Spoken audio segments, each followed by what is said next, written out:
Option buying करते समय कौन सा स्ट्राइक प्राइस आपको लेना चाहिए, ये इस वीडियो में हम जानेंगे, ताकि आपको अच्छा खासा प्रॉफिट उसमें मिल सकता है। तो यहाँ पे हम 3 कंसेप्ट होते हैं ऑप्शन बाइंग में, उसके बारे में पहले जानेंगे। तो ये कंसेप्ट जो होता है इन द मनी का, जो उसको इन द मनी बोला जाता है, आईटीएम बोला जाता है। और दूसरा जो होता है एटीएम, यहाँ पे आप देख सकते हैं एटीएम, और उसको बोला जाता है एट द मनी। और दूसरा कंसेप्ट जो होता है आउट ऑफ द मनी, जो यहाँ पे ओटीएम उसको बोला जाता है।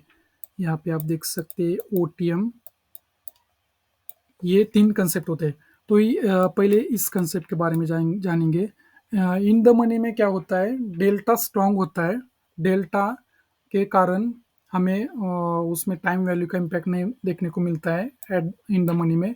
और एट द मनी में क्या होता है, डेल्टा थोड़ा वीक होता है, इसलिए हमें उसमें टाइम वैल्यू का इम्पैक्ट देखने को मिलता है। और आउट ऑफ द मनी में क्या होता है, डेल्टा वीक होने के कारण उसमें क्या होता है, टाइम वैल्यू का हमें ये इम्पैक्ट देखने को मिलता है। तो इससे कारण उसमें मोमेंटम ज़्यादा नहीं आता है। तो अभी आपको कौन सा लेना चाहिए, तो जैसे कि at the money, in the money का जो स्ट्राइक प्राइस होता है उसमें ज़्यादा कैपिटल यूज होता है। और इसमें क्या होता है, ज़्यादा कैपिटल यूज होता है, और इसमें टाइम वैल्यू का इम्पैक्ट नहीं देखने को मिलता है। और एट द मनी में थोड़ा कैपिटल कम रहता है, बट टाइम वैल्यू का इम्पैक्ट ज़्यादा देखने को मिलता है। और ओटीएम में कैपिटल कम होता है यूज, बट उसमें टाइम वैल्यू का इम्पैक्ट देखने को मिलता है। तो अभी इसमें फ़र्क क्या है तीनों में। तो इन द मनी का आप लेते हैं, अगर मार्केट आपका व्यू है कि मार्केट अभी यहाँ से गिरेगा, तो मार्केट जैसे मोमेंटम करेगा वैसा आपको प्रीमियम बढ़ते हुए देखने को मिलते हैं। अगर एट द मनी में क्या होता है, आपका व्यू अगर बेरिश है, फिर भी मार्केट धीरे धीरे गिर रहा है, तो उसमें प्रीमियम इतने ज़्यादा मोमेंटम नहीं दिखाता है, क्योंकि उसमें टाइम वैल्यू भी इम्पैक्ट देखने को मिलता है। और आउट ऑफ द मनी में क्या होता है, मार्केट आपके फेवर में होने के कारण भी आपको प्रॉफिट कम होता है, क्योंकि उसमें टाइम वैल्यू ज़्यादा इम्पैक्ट देखने को मिलता है। तो इसके कारण हमें यहाँ पे लॉस यहाँ पे होने के चांसेस ज़्यादा होते हैं। तो मैं आपको प्रेफर करूँगा इन द मनी में ही आपको काम करना चाहिए, और एट द मनी में। Out of the money ignore करना चाहिए, क्योंकि इसमें ज़्यादा रिस्क होता है, उसमें कैपिटल कम होता है, कम यूज़ होता है, बट रिस्क होने के कारण लॉसेस ज़्यादा होते हैं। तो मैं आपको प्रेफर करूँगा इन द मनी का ही ज़्यादा आपको सोचना चाहिए। अभी देखा जाए तो करंट प्राइस 23,350 है। तो इन द मनी कौन से स्ट्राइक प्राइस होंगे, 200 पॉइंट ऊपर डीप इन द मनी पकड़ना है आपको, 23,480 और 23,500 का। यहाँ पे जो कॉन्ट्रैक्ट रहेंगे इसके नज़दीक, वो सब डीप इन द मनी में आते हैं, इसमें ज़्यादा मोमेंटम आता है। जैसा स्पॉट प्राइस आपके इंडेक्स का मोमेंटम करता है, उस वैसा ही उसमें मोमेंटम इंक्रीज होता हुआ दिखता है। एट द मनी में ज़्यादा मोमेंटम आने पे ही आपको एक अच्छा खासा उसमें इंक्रीज देखने को मिलता है। इसलिए मैं एट द मनी का अवॉइड करूंगा, इन द मनी का ही आपको मैं चॉइस करने के लिए बोलूंगा, इन द मनी आपको लेना चाहिए।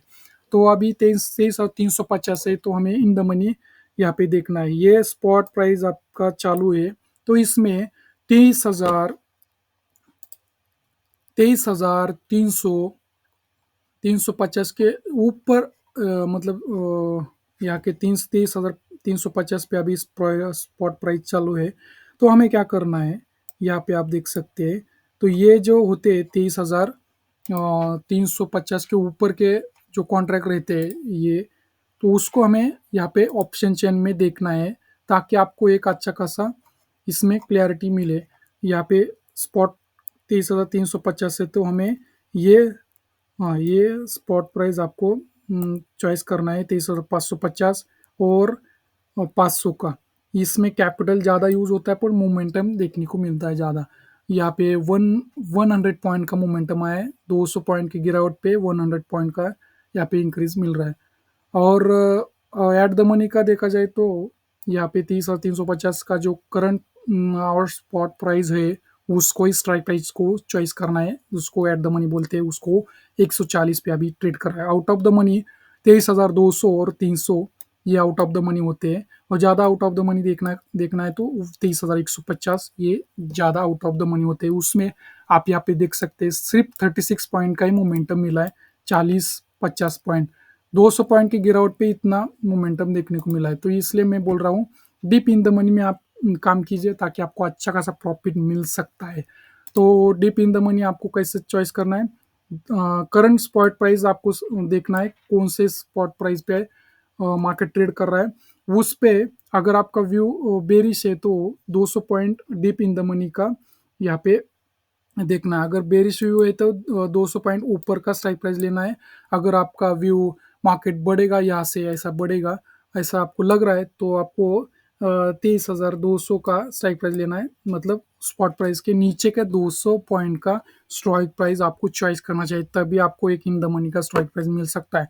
और एट द मनी का जो करंट प्राइस जो चलता है उसको आप कॉन्ट्रैक्ट सिलेक्ट कर सकते हैं, उसको एट द मनी बोला जाता है। आउट ऑफ द मनी किसको बोलेंगे, जो ज़्यादा दूर के कॉन्ट्रैक्ट रहते हैं, जैसे कि बेरिश व्यू है तो 23,100 और 23,200 के मतलब नीचे के करंट प्राइस के नीचे के जो स्ट्राइक प्राइस रहेंगे वो आउट ऑफ द मनी रहेंगे।